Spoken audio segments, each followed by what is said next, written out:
Сәлеметсіздер ме оқушылар? Бүгінгі сабағымыздың тақырыбы ғажайып қыс. Чудесная зима. Бүгінгі өтетін жаңа сөздер: сүңгі, сосулька, мұзайдын, каток, сырғанақ тебу, кататься на катке. Жаңа сөздер дәптерге жазамыз және сурет арқылы қайталаймыз. Мұзайдын, сүңгі, сырғанақ тебу. Жарайсыңдар балалар, енді келесі бірінші тапсырма, нұсқасы сөздерден сөйлем құрам.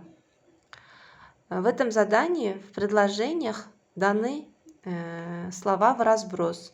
Ваша задача правильно собрать предложение. Мысалы, бірінші сөйлем: қыста түседі ерте қараңғы.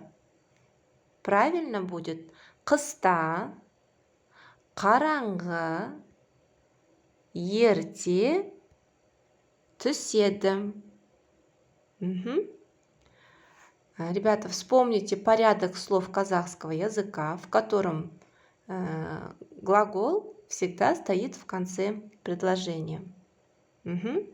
Это задание устное.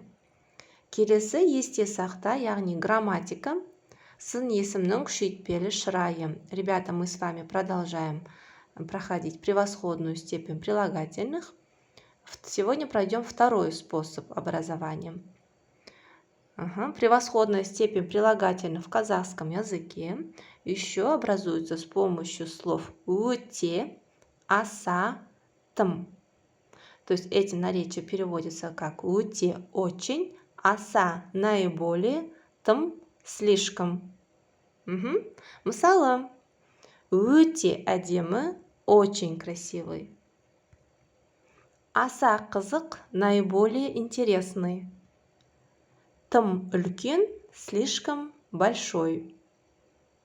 Жақсы балалар, түсінікті болса, екінші тапсырма: аса, тым, өте сөздерін қатыстырып сөйлем құрам.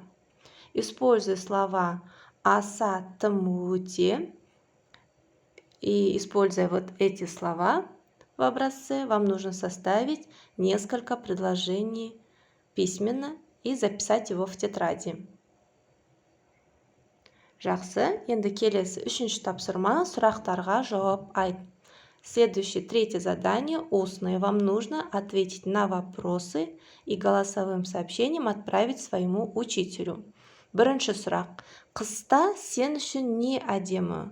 Что красиво в зиме? Қыстағы табиғат қандай?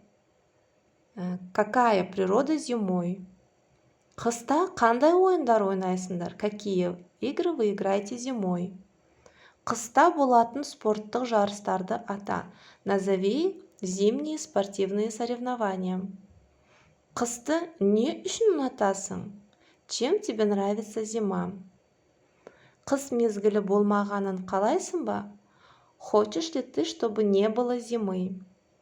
Қыстың адамға пайдасы қандай?